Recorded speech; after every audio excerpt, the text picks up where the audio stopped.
Assalamualaikum warahmatullahi wabarakatuh. Apabila Ramadan tiba, maka Rasulullah Shallallahu Alaihi Wasallam sangat dermawan kepada umat manusia. Meskipun karakter beliau memang sangat dermawan, tapi lebih dermawan lagi di bulan Ramadan.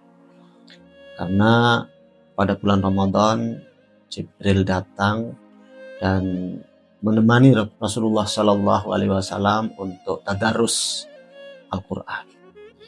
Tentu tadarus bukan sekedar baca, tapi tadarus itu membaca juga menghayati maknanya dan mengkaji isinya. Sehingga di bulan Ramadan itu Rasul sangat-sangat dermawan seperti angin yang berhembus.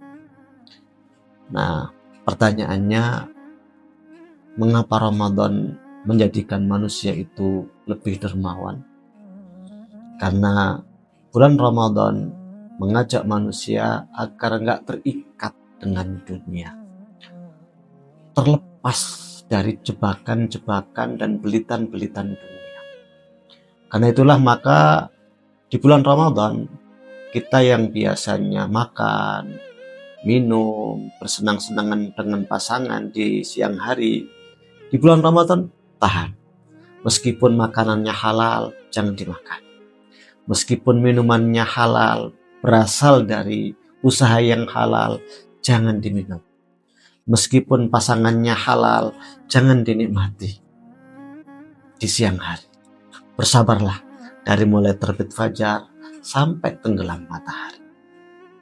Untuk apa? Untuk mendapatkan ridho Allah Subhanahu wa taala, untuk meraih kebahagiaan yang hakiki di sisi Allah Subhanahu wa taala. Nah, ketika keterikatan dengan dunia ini sudah mulai diurai, dibiasakan selama sebulan, maka mudah-mudahan hati, jiwa, dan ruh kita nggak terpenjara lagi oleh fisik kita yang terbuat dari dunia ini. Dengan demikian, maka seseorang ketika melepaskan kekayaan atau fasilitas yang dimiliki, diberikan kepada orang lain yang lebih membutuhkannya, itu nggak terasa berat. Kenapa? Karena harta itu di tangannya, bukan melekat di hatinya.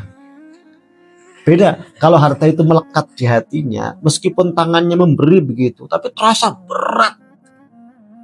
Tapi kalau harta itu di tangan, bukan di hati, bahkan hati ingin mendapatkan ridha Allah Subhanahu wa taala dan memberi itu mendapatkan ridha Allah Subhanahu wa taala, maka dia akan sangat mudah memberikannya untuk kebaikan, memberikannya untuk mendapatkan ridha Allah Subhanahu wa taala, memberikannya meskipun nggak dapat pujian, meskipun nggak dapat penghargaan, tapi dengan senang hati dan berbahagia dia bisa berbagi dan memberi kepada orang lain.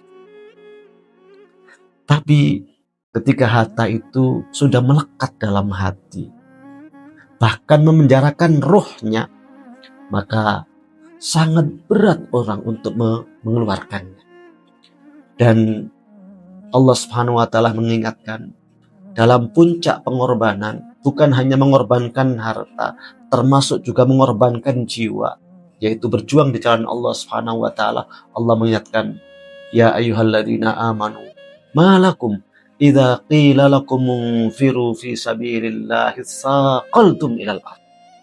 Ketika diajak berjuang, diajak berkorban, berat luar biasa, seolah-olah lengket ke bumi, seolah-olah dibebani oleh bumi, ditarik oleh bumi sehingga nggak bisa bangkit untuk berjuang. Dan ternyata lengketnya dunia dalam jiwa, dalam hati, yang memenjarakan roh, itulah penyebab kelemahan umat Islam. Sebagaimana diisyaratkan oleh Rasulullah Shallallahu Alaihi Wasallam dalam sabdanya, hampir saja umat-umat memperebutkan kalian seperti jago-jago makan yang memperebutkan makanan di nampan. Saat itu para sahabat tanya, ya Rasulullah, apakah kamu minoritas? Tidak, kalian mayoritas, tapi kalian seperti buih yang dibawa arus. Dan Allah telah mencabut rasa takut musuh terhadap kalian, dan Allah meletakkan al-wahan dalam jiwa kalian. Para sahabat nanya, apa itu wahan ya Rasulullah? Hubbud dunya wa karahiyatul maut. cinta dunia, dan benci pada kematian. Cinta dunia inilah yang menyebabkan kita bakhil. Benci dunia, benci kematian itulah yang menyebabkan kita menjadi pengecut. Dan sifat bakhil dan pengecut inilah yang selalu kita memohon perlindungan kepada Allah Subhanahu wa taala darinya, dan kita baca di waktu pagi dan petang. Wa'udzubika minal jubni wal bukhl.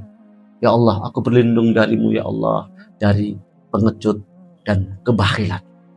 Karena itulah bulan Ramadan mendidik kita agar jiwa kita, hati kita, roh kita gak terpenjara oleh fisik ini, gak terpenjara oleh dunia, dan akhirnya bangkit, berlari menuju kepada Allah Subhanahu wa taala, memanfaatkan segala sarana prasarana, fasilitas yang ada, diinfakkan di jalan Allah Subhanahu wa taala, berbagi dengan sesama. Mudah-mudahan Ramadan kali ini benar-benar menjadikan kita orang-orang yang sangat dermawan dalam kebaikan. Assalamualaikum warahmatullahi wabarakatuh.